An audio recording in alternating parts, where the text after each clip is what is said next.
to Accelerate Your Wealth, a podcast by Rebecca Robertson, founder and director of Evolution Financial Planning.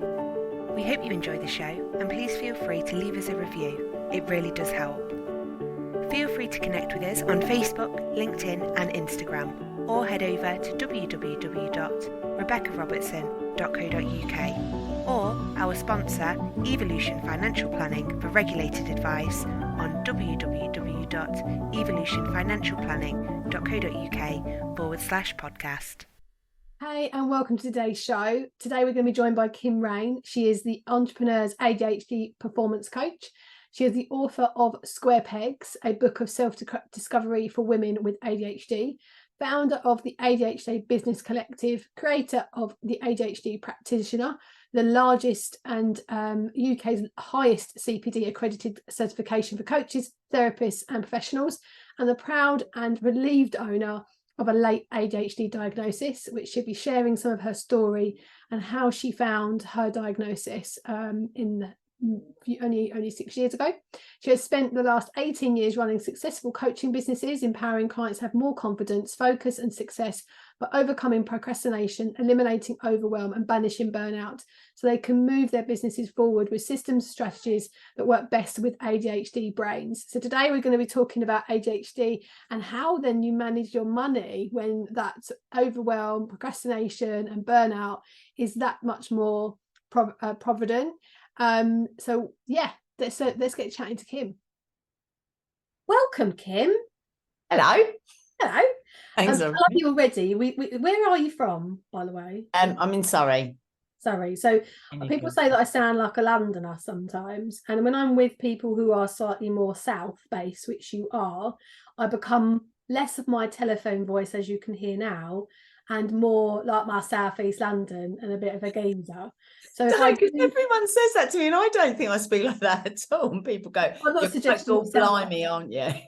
A bit core blimey. I'm not suggesting that you are, but I just know when I'm a fellow southeaster that my twang gets even twangier. Let it go. Just let's twang. Let's twang away. Yeah. So we've not actually met before, so No. that's why I know where you were. But when I asked on Facebook, on my personal Facebook, who can come and talk to me about this subject, I had so many people. I've never had as much of a bigger response to this particular subject as I did with that post. And I had people come in, 20, 30 people saying, I'd love to come and talk about my experience. I'd love to come and talk about how it's shown up for me. And so I can see that I could probably do like several podcasts on this one subject. Yeah. If people want more, then just message me, let me know, and I'm happy to expand on this conversation. But my primary interest, first of all, was to speak to somebody of a sort of an expert nature. Although if you've gone through it yourself, that's pretty expert in itself. Yeah. Which it sounds like you have, and you can share as much of that as you want in a moment, Kim. But I wanted someone to talk about it from a more of a sort of a tips and helps and experience type of way. So thank you for coming to join us today. Thank you for having me. So you've mentioned before, and hopefully you're happy for me to mention it now, that you are diagnosed with ADHD. Yes. So when for you did that start? When did that show up for you? How did you start noticing it? So I found out ADHD first kind of came into my life about 6 years ago now, when I was coaching a really successful client. So I was coaching high flying women who were struggling with burnout, overwhelm, confidence. My background, I've been coaching sort of 18, 19 years now, health, well-being, hormones, etc. I'd kind of done all these things.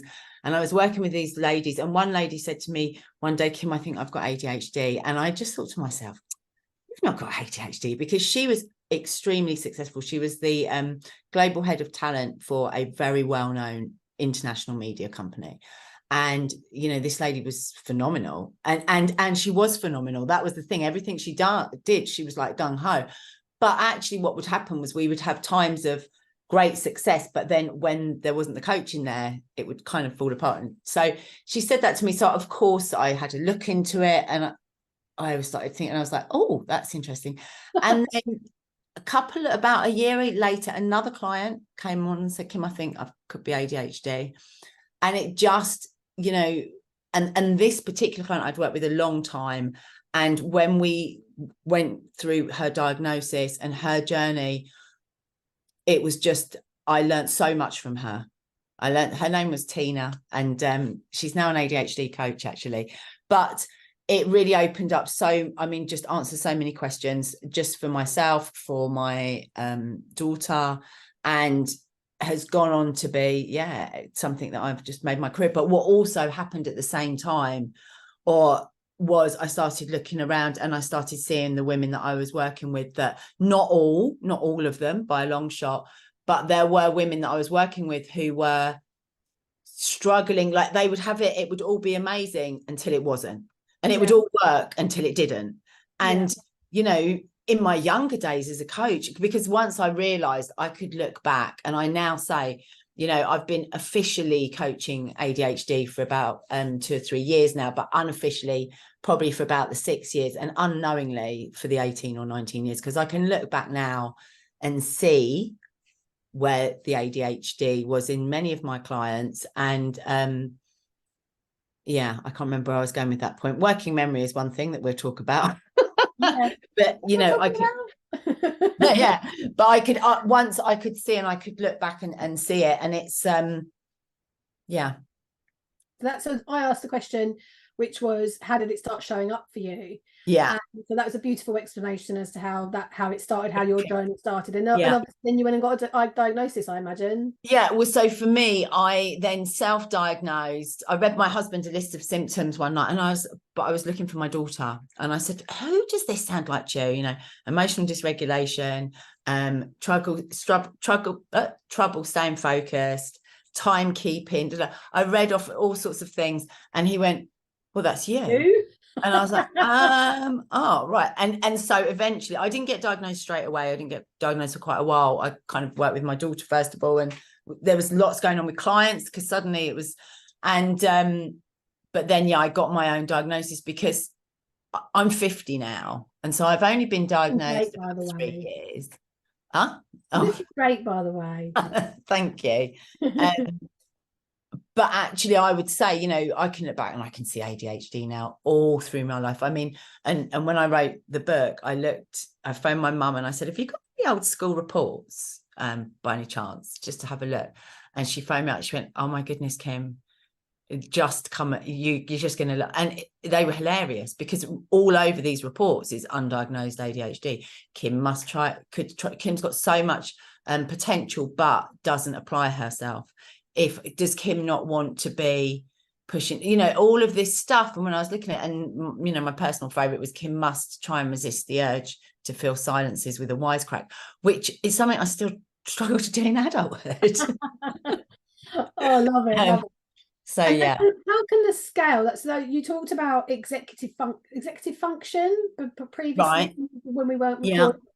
So is there like a scale where someone can be, you know, a little bit ADHD? I mean, I'm not saying a little bit ADHD, but there's like a scale where people have more symptoms compared to somebody else? Yeah, absolutely. So there's so we'll come back to executive function. So executive function is something that we struggle with as the ADHDers. But if you think of ADHD on a spectrum, like eyesight, you know, some people can just need reading glasses. Some people, you know, can't see. Some people are as blind as a bat and need really thick, strong glasses.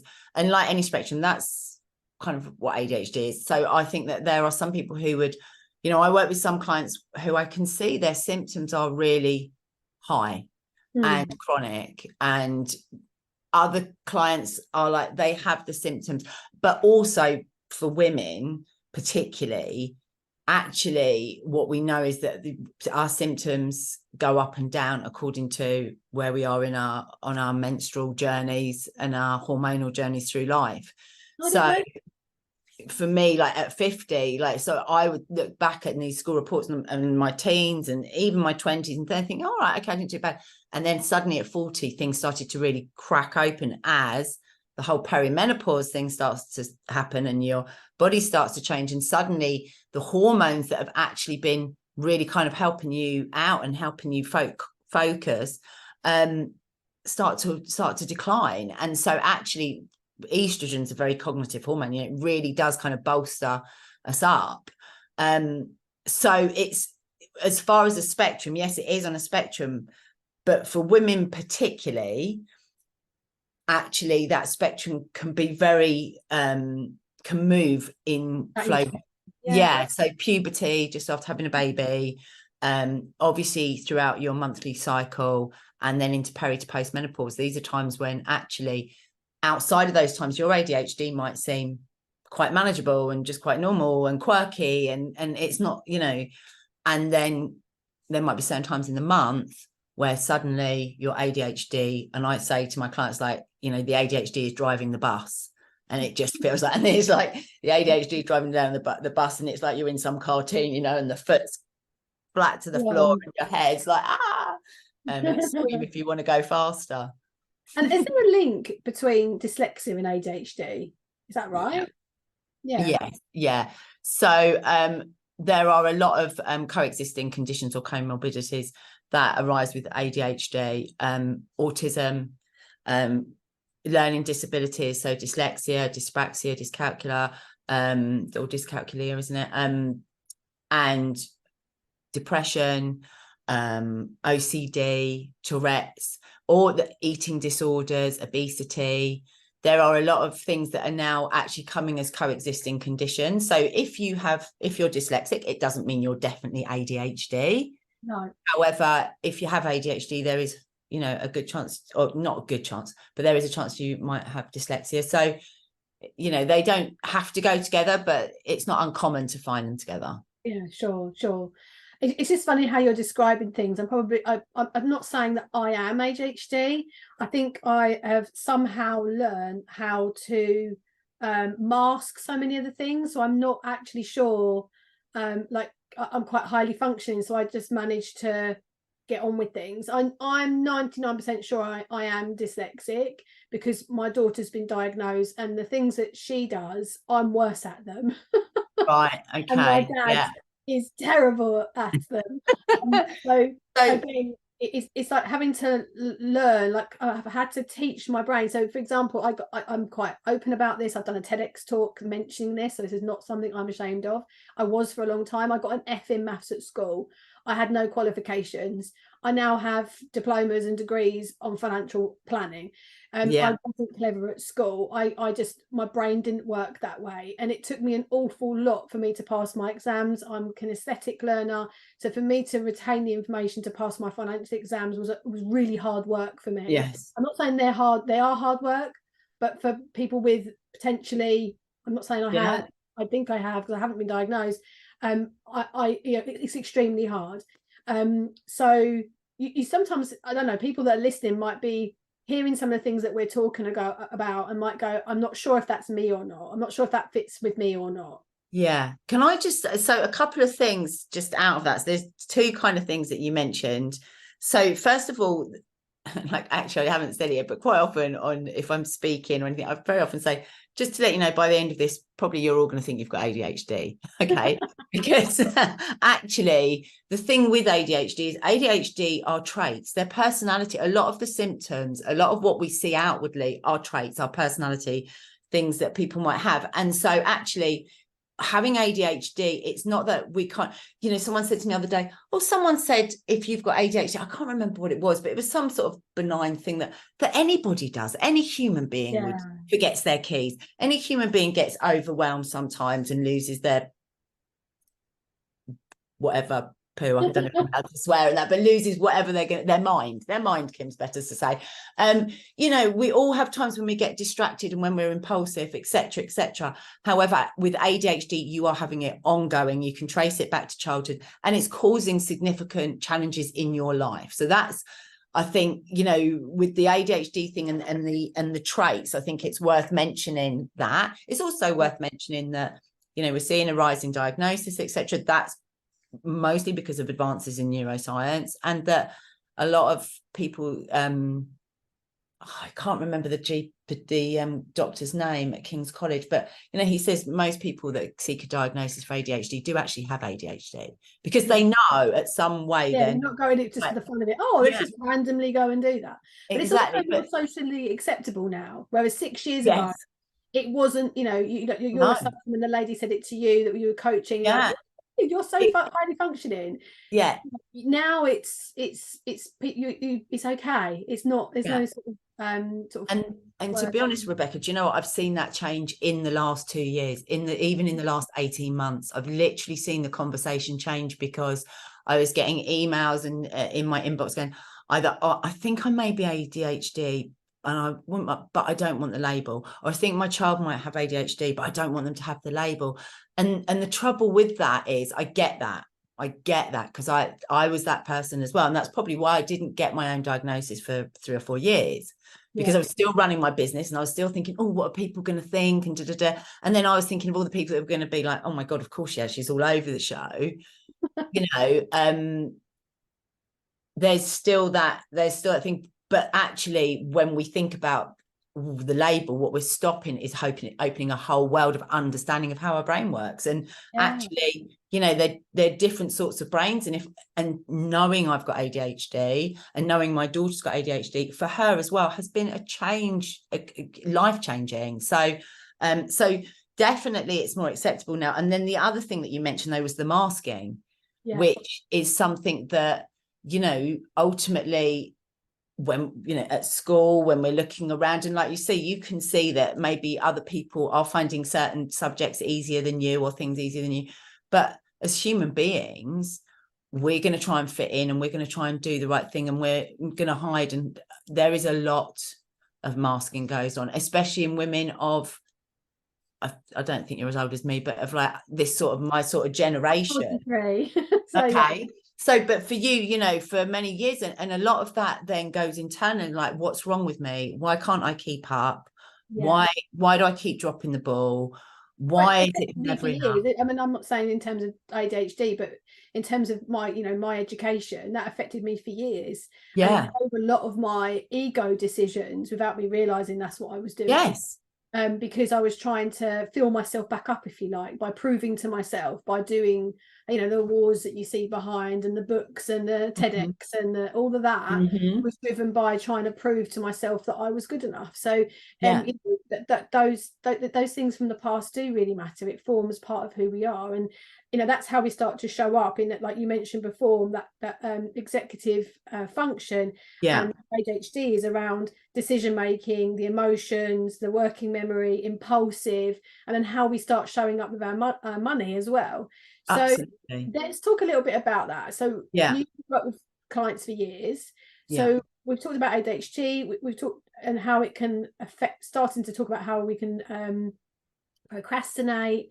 There might be overwhelm, like getting burnout. You're sort of jumping from one thing to the next. You haven't got systems and strategies in place. You're sort of trying lots of different imposter things. Syndrome. Oh, really? As well. Okay. Well, like you, as you've just described as well, though, like and you work so hard to get where you are and you need to keep going, you need to keep pushing forward. And very often it's like, oh my gosh, you know, actually I pulled this off yesterday, but what if I can't pull it off tomorrow? Because I know I drop the ball sometimes, and there's that playing small, and there's a huge amount. So the thing that really shocked me around ADHD and money was the shame. I didn't realize. And, you know, when I did like my ADHD training, we talked about money and mismanagement of money, but it wasn't until I ran a program called ADHD Business Mastery, and it was all female business owners had paid a fair, I can't remember how much the program was, but it, you know, it wasn't cheap. It was an investment, and they all had successful, good businesses. And then when we got to the money, I couldn't believe it, the first time it took me back, the shame that was carried around the money, and the shame that was carried around the amount of money they spent, amount of money that they'd wasted. Many of them were earning good, you know, like good money. They were earning a lot of money. They just weren't holding on to it. Some of them weren't earning the money that maybe they thought they should be, or how it looked on the outside, which actually in many cases was actually leading them to spend even more money, getting themselves in even more debt, or and I've met a lot of people in the last few years since really kind of stepping really into just working with ADHD entrepreneurs and female business owners, and not just entrepreneurs but high flying ADHD women, is the shame around the money and debt. That realization that, I mean, I'm not sure if it's ADHD linked or a diagnosis linked, but is it just because they know it the whole time and they can't help the impulse, so they're just going along a train and they don't know how to stop and like to reset?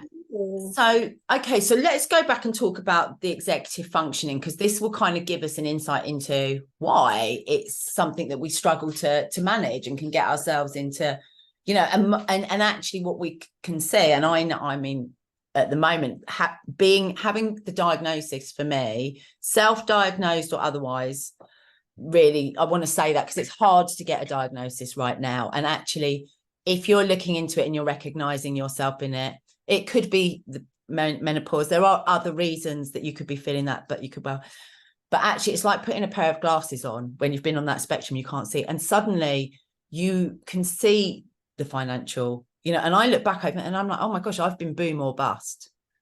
I'm either booming or I'm busting, and if I do boom, I instantly am like, oh, money, and which is money mindset, isn't it? Like spend it.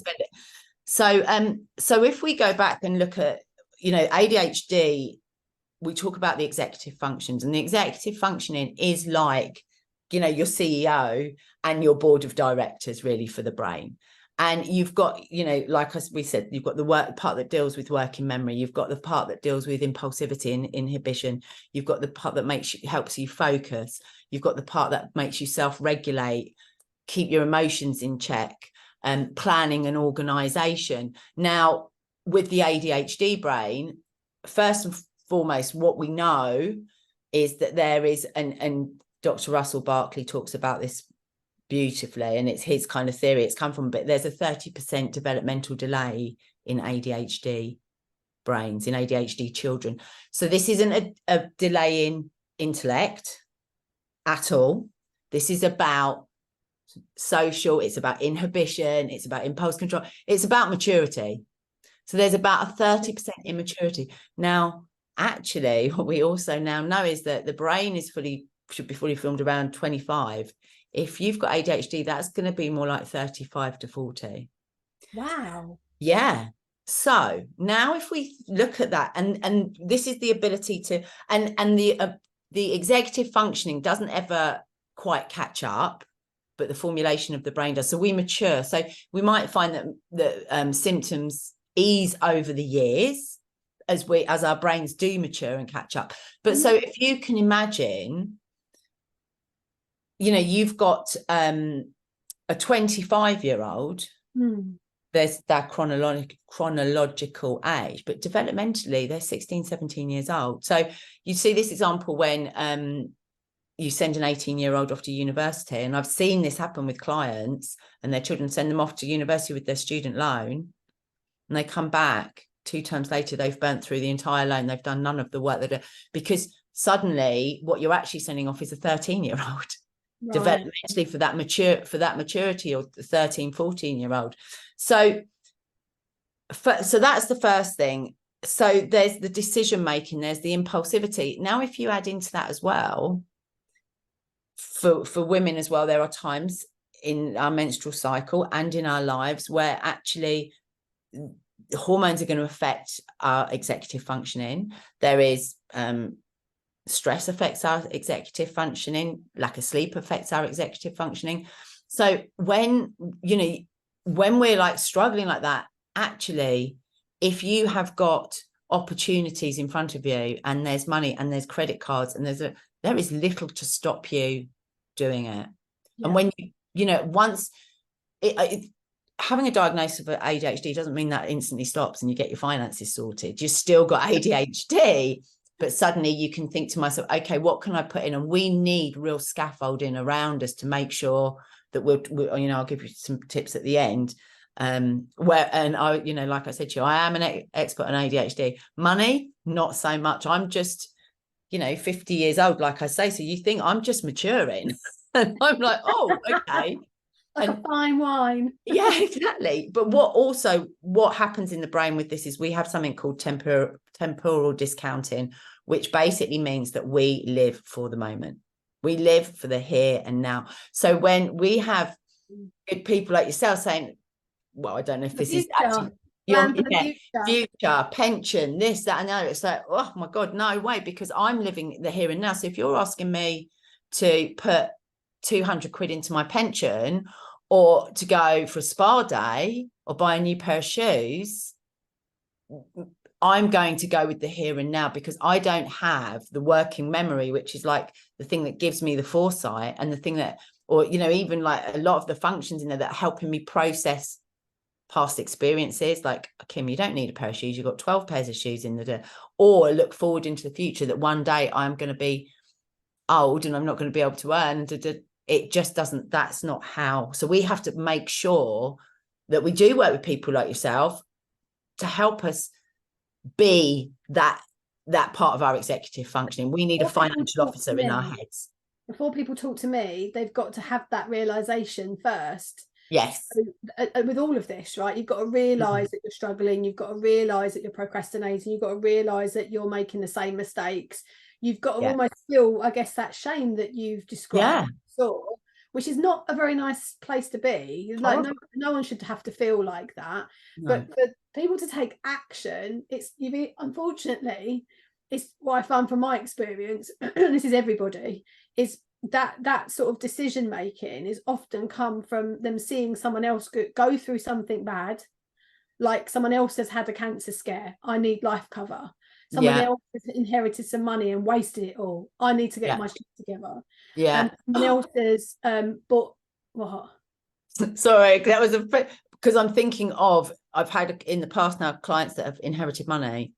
I was speaking to somebody the other day, and she said, and I said, okay, let's talk about, and she said, well, it's okay because I've got inheritance. And the first thing I say is, where is it? Oh, it's in an account. I'm like, it needs to go. It needs to be out of your, because it's just so easy, because you're living in that here and now. And right now that money just feels like it's going to last forever. And I see a lot of that with women. They're either one side of the fence or the other, where they're like super hoarding it.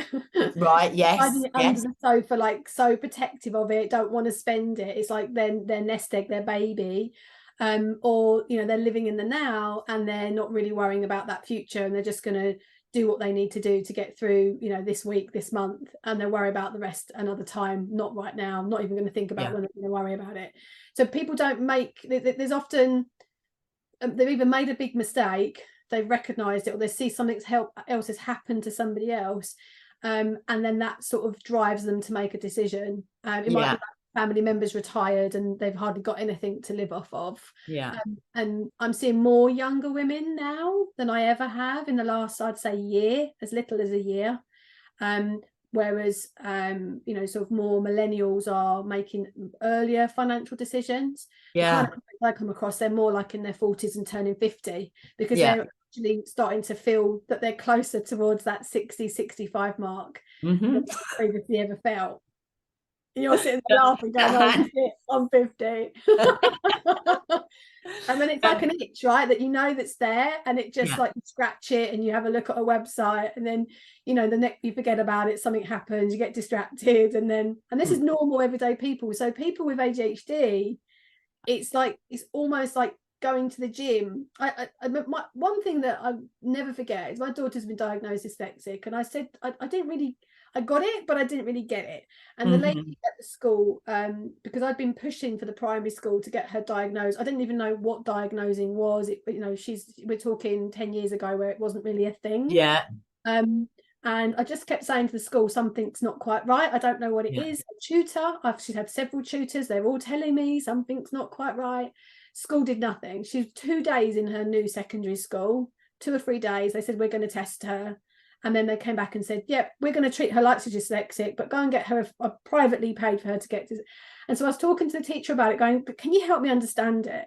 And she said, it's like, imagine you're asking all the children to run around a field and it's sports day, and you have children with dyslexia or whatever learning difficulty, but they're being asked to run around the field with roller skates on, you're on grass, you know, and they've got a backpack with a bag of rocks in it. Yeah. It's not that they can't do it, it's just, it's for some, and some subjects it's 10 times harder. So that's the reason I share that is that's what I'm thinking now. For people with ADHD and these financial problems, like, people have these problems. Running around the field is hard work as it is. Making financial decisions is hard as it is. There's so many distractions with family and friends and parties and days out, Christmas, whatever. Also, though, let's take it back as well to even before you get to the point of financial planning, you've got to manage your money. What money's coming in day to day, and that is like exactly like what you've just said about the backpack is just perfect, because that's exactly what it's like. You know, just to pay your bills. You're just trying to figure out, like, how do I open the app? Well, like, I'm not even going to bother opening the app because the app's got a password, and it's not, I can't remember the password, and I can imagine. Whereas you know, when I'm my mental capacity is really strained. I think I'm premenopausal at the moment, I think. So I've been noticing my cognitive function, and I'm going, no, not doing it. No. I'm just finding myself going, no, I'm not doing it. I just don't have the capacity. So I can sort of resonate, going, yeah, I can see why people would just not, it's easier to not bother. Yeah. So how do we make it a priority? How do we make it actually how do we make there's less shame, and that they don't feel overwhelmed? And they don't get burnt out. So what things did people like myself do you think, to help those individuals, those people? So I think first of all is we need to, like, we're quite good at the big picture stuff. Okay, we're big picture thinkers, and that can be really good in times. But when I'm sitting here talking to you, and you know, you're going to start talking to me about my retirement, okay, we've got to make that real. We've got to make that exciting. We've got to bring that into the here and now. And even it's making it interesting, because what can happen is we need to do the first few steps rather than looking at that mountain that is actually 20 years away anyway, and it just looks overwhelming. Or even like, it might be paying a parking ticket, you know, and the parking ticket comes in, and it goes on the side, and then you've got a couple of weeks of walking past it. Every time you're walking past it, you feel, that little pull of like, I've got to sort that out. Then comes the next one, and the fine's gone up. Now I've got all that added extra pressure and oh my God. And actually it's things like having some people around you that can help you. So body doubling is really good. And body doubling doesn't have to be like, so I do body doubling as part of some of my programs, and you come on, like, you know, and it's just like co-working on Zoom. But if you're at home, body doubling could be saying to your partner or a member of your team at work, right, that this is the stuff I find difficult. Can you just sit with me? Now, they don't have to sit and even do it with you. So they can sit and do their work. But for us, just having somebody there and having a start and a finish, and we're gonna do financial admin, you know, for an hour, no longer, or half an hour, you know, at this time from this. So that helps, having a start and a finish, and breaking it down. So don't think about you know, okay, well, I've got to research pensions, I've then got to set it up, I've then got to go upstairs and find my birth certificate that I haven't seen since 1983. I've then got to go and make sure that what my gerbil's middle name is for that password over there. And it's just because of this executive functioning, rather than having a board, you know, the CEO and the board that's going, okay, financial officer, we need you, and go to the admin department. What's actually happening is our executive functions are going, oh my God, like, imagine they're at the Christmas party and you're trying to do your finances. So we have to just break it down and make it slower and work out the steps. And sometimes, like, it might be working with someone like you that just says, okay, right, this is the bigger picture. We're going to chunk this down, and we're going to take it step by step. And actually, it's so corny, but the small consistent steps. And this is what I do with my clients, whether I'm working with a client's daughter at the moment, getting her through she's just handed in her dissertation for uni. This is for business owners. This is finances. This is your health and well-being, it has to be in those small workable steps. Yeah. Because otherwise what we do is we go like what's his name, Wile E. Coyote, you know, in the road run, and that's it. And he runs out and he runs over the cliff, and you think, oh my God, I'm doing it, yeah, I'm getting everything done, this is fantastic. You completely overcommit yourself. You've now got maybe a living room floor full of old paperwork because you're trying to find your birth certificate for your pension. Distracted with the photos from 1950s. Exactly that. And meanwhile, you've realised that, oh my God, hold on a minute, I've got 20p in a bank account. And what you've done is like the roadrunner, you've gone out over the cliff, and then suddenly you look around and you're surrounded by stuff, and it's overwhelming. And that's when like roadrunner looks around and goes, and that's when he starts plummeting down from the sky. Do you know what I mean? So we come out of our comfort zones like that. So actually having someone to work with that can go, right, let's just go and get your birth certificate, and let's do that first. Or one thing at a time. One thing at a time. How what would you say if I said, okay, you've got all these things swimming around in your head, there's a million things that you can do, let's just write them all down on the list. Like, would that work? Would that be a good thing to do? So what would work with that is so that could work. It depends, because sometimes where the executives are all screaming and shouting and partying, and some are dancing on desks and under, you know, whatever they're doing, actually doing that list could then feel, you know, actually, it's like there's nothing. They might struggle to even write one thing down on that list, and you'll be thinking, well, hold on a minute, we talked about 20 things 10 minutes ago. Or what? But when it comes like is get them in the mood, and it might be that, you know, you do this in the right environment, and they throw a load of stuff out, and then you go, okay, pick the one or two or three things that we're going to start with. Definitely no more than three. So, you know, it might be, okay, so which one of those three things seems more appealing to you? Okay, which one should we start with? Get that. And for a lot of people, when they're working with us, the first thing they have to go and do, I mean, you're talking about sort of basic money management. So it might be, you have your spreadsheet once a month, you buddy up with somebody, and from what you're saying, you do a Zoom call, and you both go through your expenditure each month and say, look, to see where your spending has been good or bad, and you know, you keep yourself accountable, kind of thing. You might be working in a business environment, or like you say, a colleague or a friend. You know, if you could find someone to do it with, just ask on your Facebook, I'm sure there's somebody who go, I'll do that with you. But sort of moving on to the next sort of stage of over and above paying for the car, you know, the car fine, and you're trying to look at the bigger picture. Fine with a lot of clients, especially women, and I've never thought about it from a neurodiversity perspective, is that they are about the bigger picture, like so much.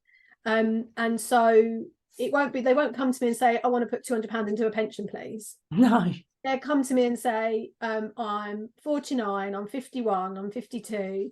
When I'm 65, I want to be able to stop work. I want to reduce my hours.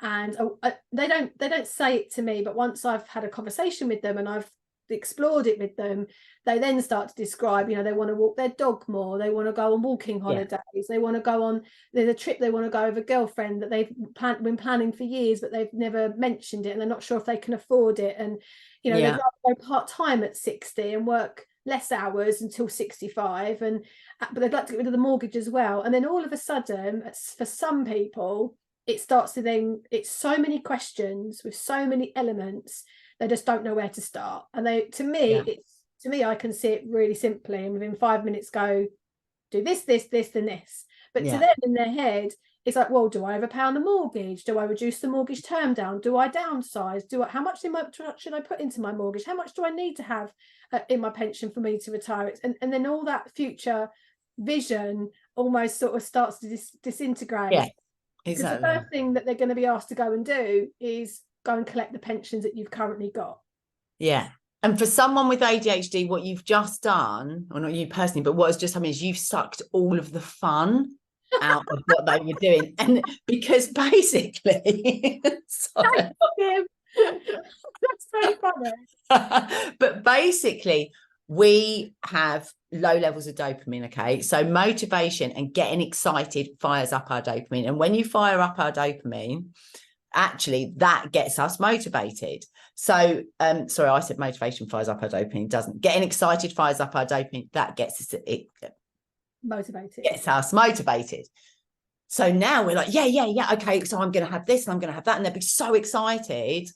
And then it's like, right, and if, you know, the equivalent of now go and sign this contract to work with me, and there's like, or, you know, you've just sucked the fun. So I would say for anybody working with people, it's like keeping it fun and rewards along the way. And maybe actually you can say, you know, actually, how could we make your first reward in a few weeks' time? And it could be something tiny, or how can we, you know, one of the things that I've done, and I don't know if this is, but I set up a bank account with pots in it.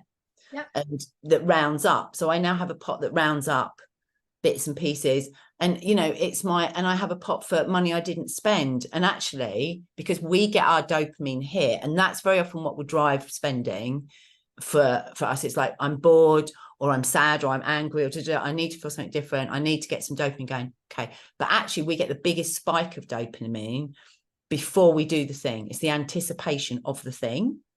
So actually, you can go and put all the shopping in the basket, or you can actually spending it. Yeah, the parcel come in. By that time, you're probably not going to even be interested. So it's putting those things in place. But actually, so you could have a money I haven't spent pot. Don't call it your pension pot, because that's a bit grey for some, not for you. I'm probably.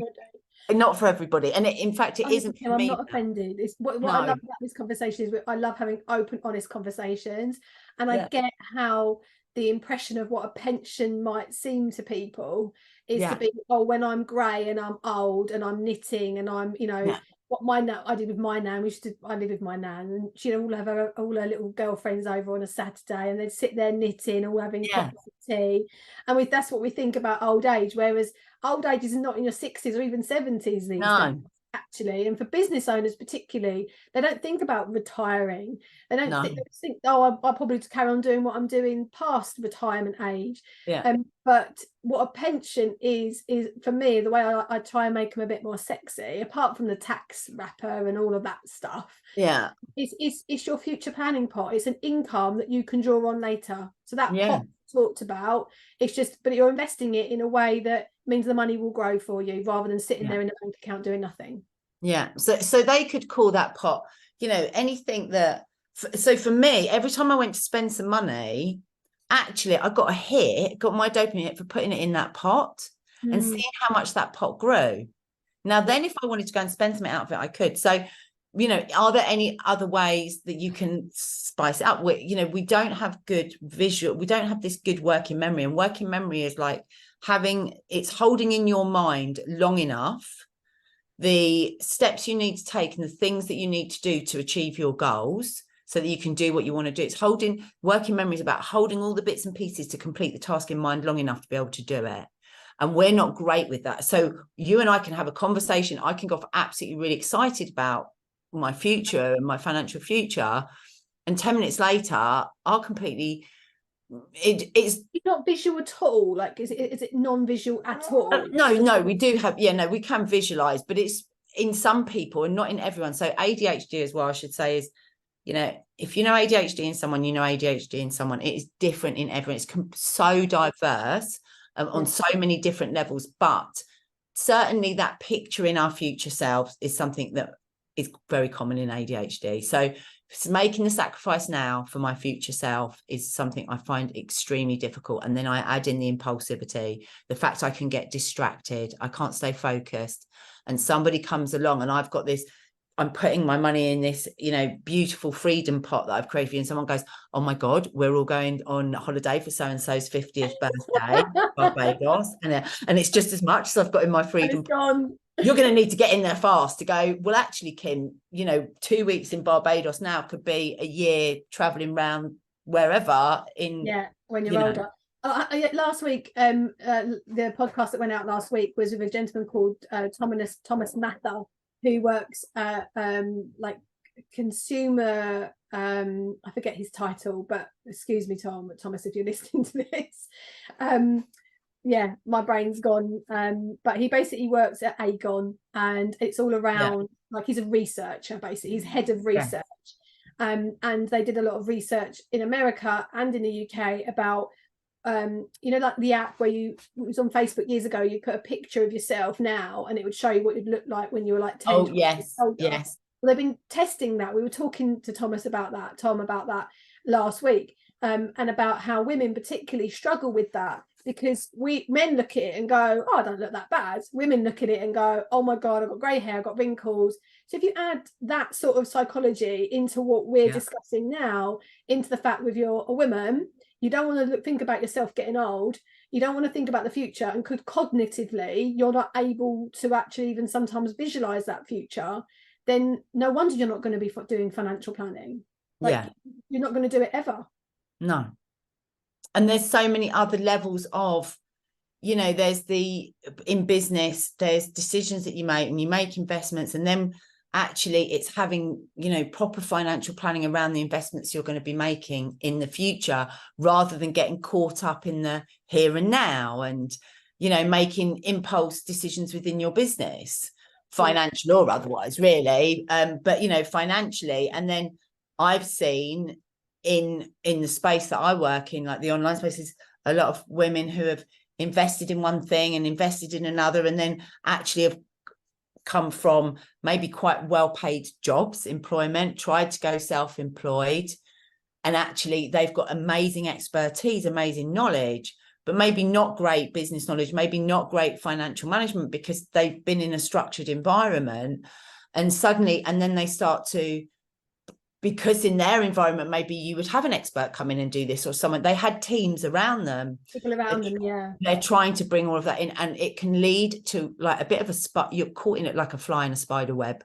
And suddenly it's like, oh, this person's got the answer, that person's got the answer, oh, if I just buy this, if I just do this, if I just do that, or if I do, you know, if I get this qualification or certificate. And actually what they can end up doing is literally drowning in either debt or you know, having burnt through a lot of inheritance or money that they have, or money they've had that causes problems and secrecy within families.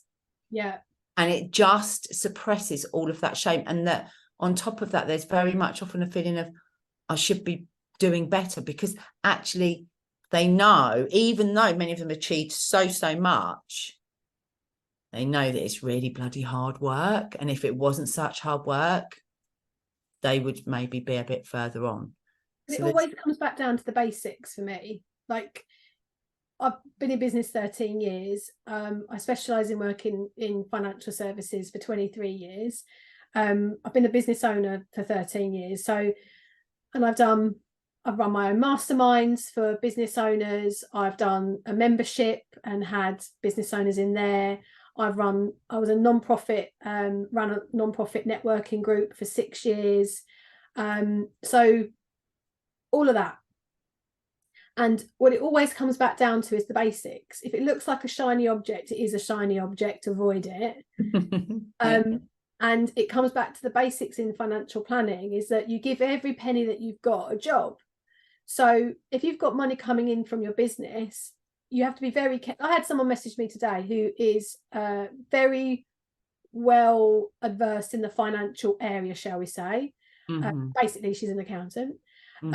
And she's asking me about how she should invest her money. Now, she wasn't actually asking me about her investment portfolio, but the way people describe investing is taking money that their profits in their business and spending it.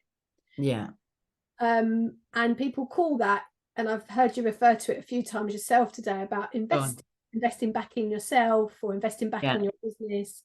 Now, unless your coach can give you a guarantee that you're buying into, or program that you're buying into can give you a guaranteed return of investment, or you're going to make a milestone, like you're going to say, right, my measure to deem this 2,500, 10 grand, whatever, like, unless I'm going to put a measure on that, that in 6 months' time, 2 months' time, that I've sold more, or I've done more, I'm going to make my money back, then you cannot really deem, you can't say categorically that it was an investment, because it doesn't have a return of investment.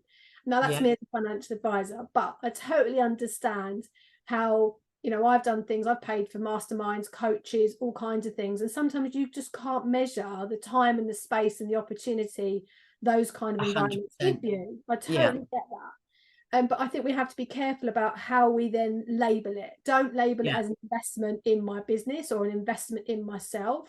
It's a way of I want to grow as a person, and you have to see it purely as an expense. Otherwise, what happens is we justify it and we buy more coaches, more programs, and it becomes a spending habit in itself. This accountant was saying to me, I want to work on this part of my business. I want to work with this person or this person, because I know a lot of people privately message me loads of questions like this. Who should I work with? And I said, well, it all comes back down to the goal at the end of the day. What's your objective? What measurement are you going to have for that money that you're spending? It's an expense at the end of the day. How are you going to measure the results of that money giving you a certain amount of returns? And it's the same with every penny that you have in your business. So every revenue that you have coming in, if either you're paying yourself a salary and it's giving you a lifestyle, that for me is my horses, for example. I've, you know, 2 children in private school, got two horses that are on part livery, 5-day livery. None of that's cheap, right? That pays for a certain lifestyle that I've, you know, my family and my husband and I have worked hard for. But every other penny that stays in my business, it's about asking the question, you know, I've been paying for a membership for 2 or 3 months that I haven't used. So I just said to them today, it's 35 quid. It's not the end of the world. I say, can I cancel it, please? But it's having, that's taken like years of habit. So every month I sit down and I make myself go through my expenditure to ensure what is going out has a job. And I think about it as like a bucket. And if you've got holes in your bucket and there's lots of leaks in your bucket, you're working really hard up here. You're doing all these great vision, great buzzy things. But at the end of the day, if you've got holes in your bucket, it's just you're leaving money on the table kind of thing. But I totally get why somebody that's maybe got a lot of shame around money, or comes from hasn't worked on their money mindset, hasn't worked with somebody, maybe even a bookkeeper or an accountant before. And I hear them all the time, you know, I have conversations with my accountant, they say, but I don't really understand what they're talking about. I don't really understand what they mean by that. I think what it sounds like is that there's even more of a reason to get ask the right questions and get the financial knowledge. But so I'm listening to you saying all this, and you're exactly right. And I'm thinking, crumbs, you know, myself and lots of women that I've known and lots of women that I meet that go into business, and it is more in business, going to business, either they've come out of a corporate or they've started a business, and the passion for what they're doing is so great. But nobody teaches us that, Rebecca. Nobody turns around and says, look, actually, here's some clear, really simple financial rules to follow. We think they do. You know, okay, well, you got to do your tax return and you got to do this, that. But there isn't that education, and like for everybody, but particularly for somebody with ADHD, I know there are parts of things in life that I've learned in the last 10 years that are such simple things that everybody knows, but I never knew. And it's like, there are so many things that, and I suppose that comes back to masking as well. There are so many things that other people it's because it's common sense. But actually, there are things that I don't always have common sense with. And unless somebody says to me, Kim, did you know? Or have you thought about it this way? And then I'm like, oh, now there's a chance 3 days later I've completely forgotten and I still repeat the same mistake. That's very much an ADHD thing. But yeah, having just simple education as well about these things, because I've definitely, and it's been a real eye-opener in going into the ADHD world, how many female business owners have got themselves more and more embroiled in something that is driven by their mindset of not being enough, or feeling an imposter syndrome, or comparing themselves with others, or FOMO, or all of those things. FOMO, online FOMO. Oh my God, it's I think it's a disease, I've got to be honest. Yeah. I And say to my clients, sorry, go on. no, it's all right. I quite often say to my clients as well, like with FOMO and money, all those quite, quick, this, that, and the other. I say, okay, first of all, ask yourself, how else could you spend this money in your business? How else could you invest this? I use that word again. I'm sorry. But actually, could you go and buy a service rather than some more knowledge that you don't need and probably not going to use or something like that? The amount of people collect courses that they don't actually do. Yeah, and I'm not anti-courses because obviously I've got a really good course. Of course. Of course. But I just think exactly that it's about awareness, isn't it? And going in with a clear, like, what am I going to get out of this? How else actually could I use this money in my business? And is it something I need right now? And is it part of the big plan? And that's what I always like. I get my guys to sit down. And although we're not good at looking into that future, very much like you've just described, I'm like, okay, where are we heading? Let's set the sat nav here. And even if we get roadworks on the way, it hasn't even got to be like 6 years. It could just be 6 months and say, okay, where do you want to be in 6 months? Yeah. And that applies to any part of like financial decision. And I'm thinking about my goals for next year. So I'm sort of mulling this over in my head we're going to have my husband and I, we're going to sit down, we're going to have a conversation. And I have got like, where do I want to be by the end of next year? But even in the conversations me and my husband have, and we're quite good at this, we've been together 23 years. So we're sort of quite good at these kind of conversations. I know that we can get distracted. I know that we can actually get quite overwhelmed by the list of things that we might want to do. Yeah. So I'm actually not going to go into it with quite the same mindset this time. I'm just going to say to him, what I want us to focus on is where we want to be by the end of the March. That's the first quarter of the year. And even if you just, whatever it is, if people are listening to this and they're thinking, oh, I really do need to think about my pension, or I really do need to maybe work with a bookkeeper or get a new accountant, or I need to understand my figures in my business better, or I should really think about getting that pay rise, or taking that qualification through work, but I've just not got around to having the conversation yet, or whatever it is that's on your like agenda right now. I think the best tip you've given today, Tim, is find someone to keep you accountable. Message with your classmate, message your mentor, message your coach, message somebody in your mastermind group, message one of your colleagues at work, and to say, look, this is what I want to do. Can you help me to keep accountable so I achieve this by the end of December or the end of January or the end of March, whenever it might be. The thing about you, once you've got that sort of, someone else is in the team with you, it just feels like that level of accountability just makes you think and be more aware. The more you think about it, the more aware you come of it, the more focus you put on it, the more sunlight you're going to put on it, the more it's going to happen. It's more likely to happen. 100%. So what can I do to get you thinking about your future, Kim? What do I need to say that makes it pension sexy for you? So I have started to. So that would be, I think, that's all part of the getting diagnosed. It's all part of the journey. I think it's also part of the journey of growing up, of thinking, and there's something to be said for when people get diagnosed, there's a real journey that they go through, and there can be great grief and anger in that journey. And it's like that grief of looking around and thinking, hang on a minute, how have I got to here? How have I got here? I haven't got maybe I haven't got a pension. Some people might not even have their own home. They might be renting, or, oh my God, that business should have been X, Y, and Z. And then I did this and it all fell apart. And how did I get here?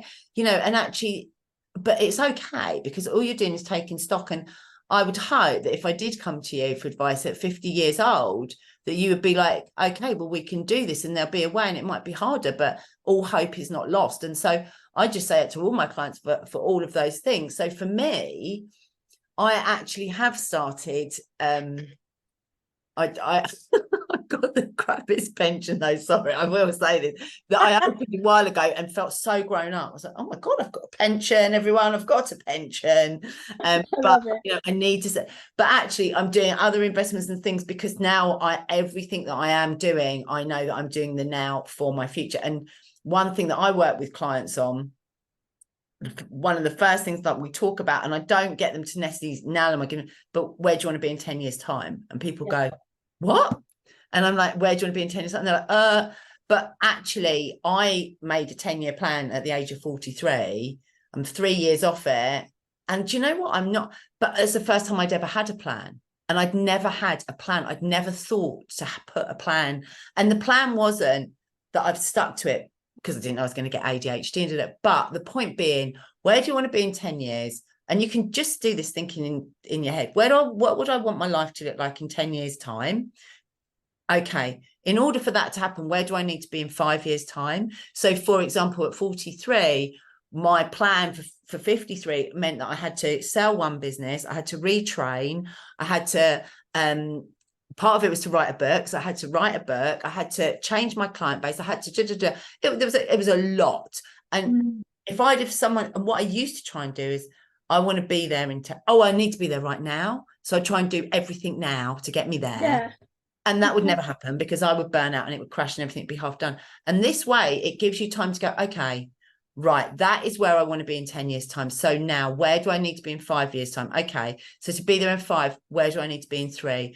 3 to 1 to 6 months. What do I need? What are my first steps? And you work it backwards. And for me, it would be like, okay, well, for me in this journey was, okay, the business that I needed to sell was a bit of a mess behind the scenes. So I need to sort my business out, and then I need to go and retrain. And but it's so much easier when you can do it from a place of you've got time, you've got purpose, you've got a destination. Then I need to do it all right now, and I'm going to stress myself out. And usually say I'm going to earn all this money. And then what I would do with ADHD is I'd write it on a piece of paper, and then I'd start spending the money, having not earned the money, and then spending the rest of the year absolutely stressed out my head because I was needing to catch up. Yeah, I can totally see that. Totally. Yeah. I've loved you sharing your experience today and sharing your thoughts and stories, etc. Thank you so much. Thank you for having me. No, more than welcome. I have one question before I do let you go. Okay. What's the difference, do you think? So far we've sort of talked about a lot of women with shame. They might not have achieved the big house or the big car or the big pension or whatever. But you mentioned right at the beginning some really successful, high level executive women. What was the secret to their success then? Honestly, insatiable drive that wouldn't leave them alone, that burnt them out time and time and time again, and that they couldn't stop. And what then, for me, those sorts of women, what then made them successful was, because we've been talking about investing in quote unquote, but actually then it was like, okay, the ones that were really successful had done the work on themselves and actually had then, and a lot of them that were in corporates, again, you have that financial structure around you. So if you're going to be earning, you're going to be paying into a pension.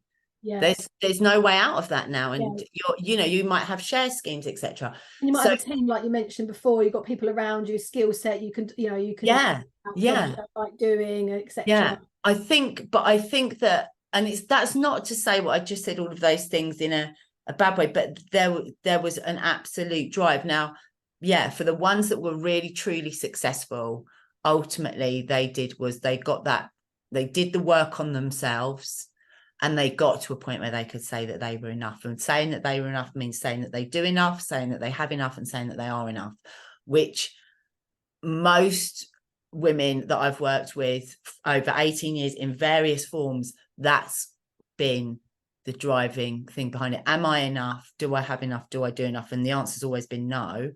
Coaching changes that around, and that's then when they can actually go, oh, okay, I'm flying high, I am successful, I can enjoy this, rather than being like, oh my God, I need my foot to the floor, I need to go, and I'm lying awake at 3 o'clock in the night. Isn't it so interesting? Because it's like you're describing me probably about 3 years ago, and then I shut down my membership, I shut down my mastermind, I stopped doing any online stuff, passive income models, and I just focused a year and a half ago, nearly 2 years ago, just on my IFA business. And because I didn't need to be doing all those other things. It was, it's like a shiny object stuff. So I think what I say comes from experience. Now I talked to my team this morning about how I can work 25 hours a week, 9 to 2, because otherwise I sit here procrastinating and actually not being effective, and faff about for half of it. Whereas if I have a deadline and a goal, I actually get 10 times more done. So there's so much that you've described. I'm like, that's so true. And I burnt myself out nearly 2 or 3 times, and I had to stop myself, and I was driven. I was doing TEDx talks, books, speaking all over the place. And we, right at the beginning of this call, when we were getting to know each other and we hadn't pressed record, I was just going to be like, it takes so much to get me out of my house. I won't go anywhere unless there's, and I used to be everywhere doing everything. And I'm not driven in that way. It's finding that inner peace, I think, and that can come. And oh my gosh, I'm going to sound like it. So I've got a client who's very, very successful. She's very young, and I talked to her about burnout, but she won't listen to me. And I actually said to her the other day, I said, do you know what? Actually, right now, if you're not going to listen to me, you're just going to keep doing it. And she keeps hitting a block, and then she burns out for a bit, and then she's up and running again. And I'm like a wise old 50-year-old owl who can see exactly what's going to happen here and exactly where she's going. But here's the thing, she's not listening. So now I'm like, do you know what? You're not listening. Go for it, because actually make hay while the sun shines, because I know it's coming. So why not build for her? She's building her financial future now. And I think that pays to what you were saying, I think before we went on, before you hit record, about younger people coming to you about investment. And I think that there's this mindset, isn't there, of like, go, because maybe they are learning off us wise old burnt out owls. Well, let's not call us old, but no, sorry, that was me. Mature. No, mature young mature ladies. And on that note, that's an amazing way to finish things. If people want to connect with you, work with you, how can you do one-to-one and group coaching? Is that right? I do. I'm kind of not doing any one-to-one. I'm really struck. I'm full and I've got so at the moment, if I've got my ADHD practitioner, which we just launched we're doing the first cohort now, which is for coaches, therapists, support workers, VAs. We've got psychotherapists, breathwork therapists who are really already experts in their field, but looking to work with those with ADHD and help and support those. So we've got that for anybody that's looking to work with those. And then I've got my ADHD Business Collective, which is my membership, which is where you can get sort of work with me group wise. And we do body doubling and focus sessions and all the bells and whistles. So and you can find me. Like if people are really struggling with the things that we've talked about today, then that should definitely. I would say the membership. I think like if you just go month to month, it's £57 for because you get that accountability, and it's just bringing you back to the line. But even on I think on the Instagram or social media, you can pick up bits and pieces and whatnot. Thank you for having me. I've enjoyed it. I've actually loved the conversation, and hopefully you'll come back again in the future. I'd love to if you have me again. Of course, yeah, definitely. Well, that's us for today. So it'd be goodbye from me and goodbye from Kim. If you've enjoyed today's show, please send me a message or share on the old socials. We always appreciate it. And if you have enjoyed the show, do leave a review on whichever platform you are listening to. So over and out from me and from Kim as well. Goodbye. Bye. Thank you for joining us on today's episode of Accelerate Your Wealth. For further help or to connect with Rebecca directly, please head over to the website www.rebeccarobertson.co.uk, where you can find further information on our planner, book, and how to further maximise your wealth. Our sponsor, Evolution Financial Planning, for regulated advice on pensions, investments, mortgages, insurances on www.evolutionfinancialplanning.co.uk/podcast.